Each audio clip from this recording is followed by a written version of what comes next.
दोस्तों, चाणक्य नीति महान आचार्य चाणक्य जी द्वारा लिखा गया नीति ग्रंथ है, जिसमें जीवन को सुखमय और सफल बनाने के कुछ उपाय दिए गए हैं। चाणक्य नीति का मुख्य उद्देश्य हर मनुष्य को जीवन के हर पहलू का व्यवहारिक उल्लेख देना है। आचार्य चाणक्य एक महान आचार्य थे, जिन्होंने अपनी महान नीतियों के बदौलत एक छोटे से बच्चे चंदू को महान सम्राटों के सम्राट चंद्रगुप्त बना दिया। साथ ही साथ एक बात का ध्यान ये रखें कि जितने भी सक्सेसफुल लोग हैं, चाहे बड़े बड़े आईएएस ऑफिसर हैं, आईपीएस ऑफिसर हैं, बड़े बड़े कंपनी के सीईओज या बड़े बड़े बिजनेसमैन, सभी लोग कहीं ना कहीं चाणक्य जी को अपना गुरु मानते हैं। और ये वीडियो बहुत ही डिफरेंट होने वाला है, क्योंकि मैं इसमें स्टूडेंट पर्सपेक्टिव से इन चाणक्य नीतियों का बखान करने वाला हूँ। स्पेशली यूपीएससी के लिए किस तरह यूज कर सकते हैं वो बताने वाला हूँ। 4 पॉइंट्स को इतना डिटेल में एक्सप्लेन करने वाला हूँ कि ये वीडियो आपकी जिंदगी, दिल और दिमाग पर छप जाएगी। बस आपको करना यह है कि वीडियो को आखिरी तक देखना है, और मैं गारंटी लेता हूँ कि आपकी सफलता आज सफलता नहीं, गारंटीड सफलता में बदल जाएगी। पॉइंट नंबर 1, हमें अपनी जिंदगी के अच्छे कार्य, अपने लक्ष्य को किसी को नहीं बताना चाहिए और उसे इस तरह बचाना चाहिए कि वो सबसे बड़ा खुफिया मंत्र है, और साथ ही उस पर काम करना चाहिए बिना किसी शोर शराबे के, बिना किसी को बताए हुए। दोस्तों, इस पॉइंट को समझने के लिए इम्पोर्टेंट बात यह है कि आजकल जो साइंटिस्ट हैं, साइकोलॉजिस्ट हैं, उन्होंने भी यही चीज को डिस्कवर किया है। लेकिन आश्चर्य की बात है कि आचार्य चाणक्य ने उस समय इन बातों को बता दिया था। असल में बात यह है कि जब भी हम कोई बात को लोगों के साथ शेयर करते हैं जो हमारे साथ अच्छा होने वाला है या जो हम आगे करने वाले हैं, तो हमारे दिमाग से एक केमिकल रिलीज होता है जिसे कहते हैं डोपामिन। और जब ये केमिकल हमारे दिमाग से रिलीज होता है तो हमें लगता है ये काम हो चुका है, और ऐसा फील होने के कारण हमारे एक्शंस, हमारे एफर्ट्स बहुत हद तक कम हो जाते हैं। और अगर एक्शंस और एफर्ट्स कम होंगे तो सिंपल सी बात है, आपका काम बिल्कुल नहीं होने वाला। दूसरी बात यह है कि इस दुनिया में आपका अच्छे चाहने वाले लोग हों या ना हो, लेकिन आपका बुरा चाहने वाले गारंटी से मिलेंगे, और आपको नेगेटिव करने वाले लोग आपके आसपास ही होते हैं। उदाहरण के तौर पर, अगर आप यूपीएससी की तैयारी कर रहे हैं और आपने ये बात अपने दोस्तों को बता दी, रिश्तेदारों को बता दी, तो उन्हीं रिश्तेदारों और दोस्तों में से कुछ लोग ऐसे निकल के आएंगे जो ये कहेंगे कि तू ये नहीं कर पाएगा या तेरे से ये नहीं हो सकता, और आपका मोटिवेशन धीरे धीरे कम होने लगता है। तो सबसे अच्छा तरीका है कि अपनी तैयारी को जितना गुप्त हो सके उतना गुप्त रखें। इसको ऐसे समझो कि जितना अच्छे से आप बिना बताए इसकी तैयारी करोगे, उतनी ज्यादा एफर्ट, उतनी ज्यादा मेहनत और उतना ज्यादा ही मोटिवेशन आपको अंदर से मिलेगा। लेकिन हाँ, अपने टीचर और अपने मेंटोर को जरूर बताना है, क्योंकि वही आपको सही गाइडेंस देते हैं। पॉइंट नंबर 2, अगर किसी को कंफर्ट चाहिए तो ये सोचना बंद कर दे कि वो जिंदगी में कुछ भी सीख सकता है। लेकिन अगर किसी को कुछ सीखना है तो उसको अपने कंफर्ट को पीछे रख देना चाहिए। बेसिकली आचार्य चाणक्य ये कहते हैं कि आपको अपने कंफर्ट जोन से बाहर निकलना पड़ेगा।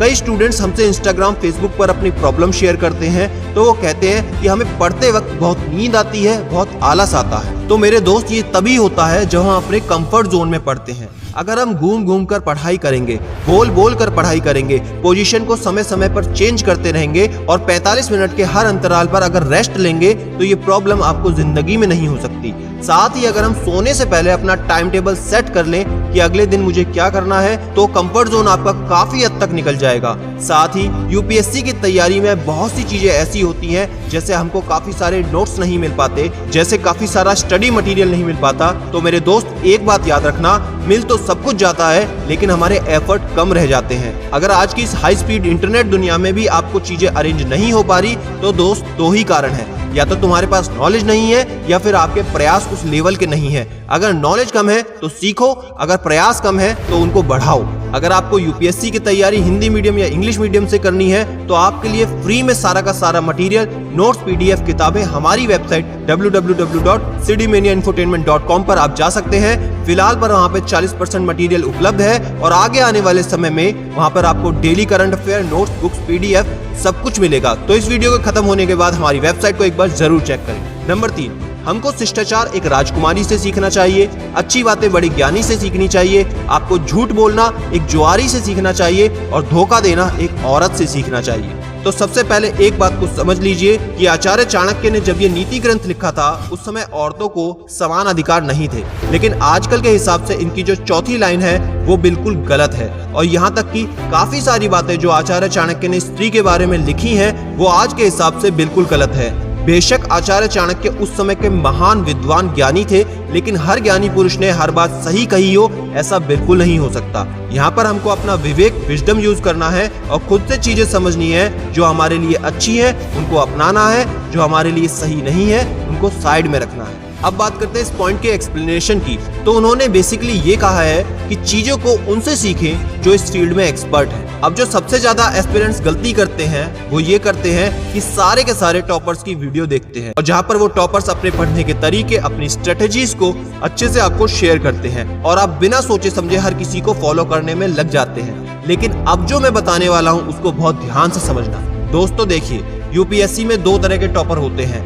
पहला वो जो टॉप 100 में आते हैं और दूसरे वो जो रैंक ना होने के बावजूद अपनी कैटेगरी के हिसाब से सर्विस हासिल करते हैं। अब आप इस बात को ध्यान से समझो कि जिस भी टॉपर का इंटरव्यू आप सुनते हैं, जिसकी भी स्ट्रेटेजी को आप फॉलो करना चाहते हैं, आपको ये देखना है उसकी रैंक कितनी आई है, आपको ये नहीं देखना उसको सर्विस कौन सी मिली है। अगर वो टॉप 100 के अंदर आता है या आती है तो उसकी स्ट्रेटेजी को, पढ़ाई से संबंधित चीजों को बेशक फॉलो कर सकते हो, वरना सिर्फ उसको सुनना है, फॉलो नहीं करना है। मुझे पता है ये बात आज तक आपको किसी ने नहीं बोली होगी, लेकिन मेरा काम हमेशा से आपको पूरी जानकारी देना है, क्योंकि मैं नहीं चाहता आपका भविष्य किसी भी कारणवश खराब हो जाए। तो इसलिए चीजें उन्हीं से सीखें जो उसमें एक्सपर्ट है। अब बात करते हैं पॉइंट नंबर 4। लेकिन उससे पहले एक बात बता दूं, अगर आपने अभी तक इस चैनल को सब्सक्राइब नहीं किया तो लाल रंग के सब्सक्राइब बटन को दबाकर बेल आइकन जरूर दबा लें, क्योंकि ऐसी नॉलेजेबल, पावरफुल मोटिवेशन आपको कहीं नहीं मिलेगी। और पॉइंट नंबर 4 को बहुत ध्यान से समझना, क्योंकि मैं यूपीएससी के 6 स्टेजेस को भी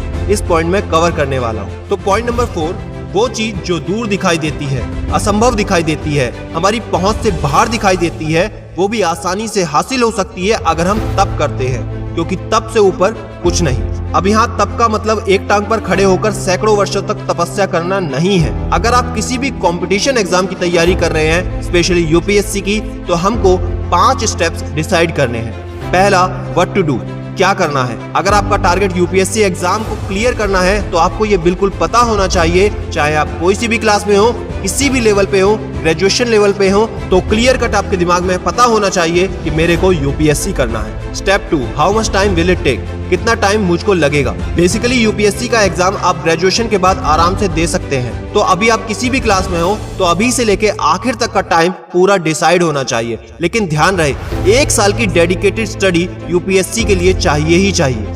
स्टेप 3, हु विल डू, कौन करने वाला है। इसमें सिर्फ और सिर्फ एक ही व्यक्ति रहता है, वो है आप। तो इसलिए आपको खुद पर कॉन्फिडेंस रखना है कि हाँ, मैं कर सकता हूँ, मैं कर सकती हूँ, ये सबसे ज्यादा जरूरी है। स्टेप 4, हाउ टू डू, कैसे करना है। दोस्तों यहाँ पर प्लान ए और प्लान बी की बात हो रही है। दोस्तों अगर आप यूपीएससी की तैयारी कर रहे हैं तो साथ में हर एक एस्पिरेंट को स्टेट पीसीएस का एग्जाम भी जरूर देना चाहिए। आपने देखा होगा जितने भी टॉपर्स ने यूपीएससी को क्वालिफाई किया है, उनमें से ज्यादातर ने किसी न किसी और टेस्ट को भी क्वालिफाई जरूर कर रखा होता है। स्टेप 5, हुज हेल्प, किसकी मदद आप लेने वाले हैं। क्या आप कोचिंग को अफोर्ड कर सकते हैं। मतलब अगर कोचिंग लेने लायक आपकी परिस्थितियां हैं तो आपको कोचिंग जरूर लेनी चाहिए। अगर आप कोचिंग लेने लायक नहीं है तो बिना कोचिंग से, सेल्फ स्टडी से, बिना किसी देरी के लग जाना चाहिए। लेकिन ये बात बिल्कुल साफ रखो कि किसकी मदद से आप करने वाले हो। स्टेप 6, हाउ टू चेक, खुद को चेक कैसे करोगे। खुद को चेक करने के लिए आपको अपने टेस्ट लगाने होंगे, खुद से खुद को जांचना होगा, सेल्फ इवैल्यूएशन करनी होगी। हर रात सोने से पहले आपको चेक करना है कि आज का मेरा टारगेट कंप्लीट हुआ या नहीं हुआ। अगर हो गया तो अगले दिन का टारगेट बनाओ, अगर नहीं हुआ तो खुद से ये क्वेश्चन पूछो कि मेरा ये टारगेट क्यों नहीं हुआ। अगर आप इन स्टेप्स को ध्यान में रख के तैयारी करोगे तो आपकी सफलता महज सफलता नहीं, गारंटीड सफलता में बदल जाएगी। दोस्तों आज के लिए इस वीडियो में इतना ही। वीडियो पसंद आई हो तो लाइक करके ज्यादा से ज्यादा शेयर करें और कमेंट में मुझे बताएं कि कौन सी चाणक्य नीति आपको पसंद आई और कौन सी आप फॉलो करने वाले हो, और पढ़ाई करते वक्त किन चीजों का ध्यान रखना चाहिए।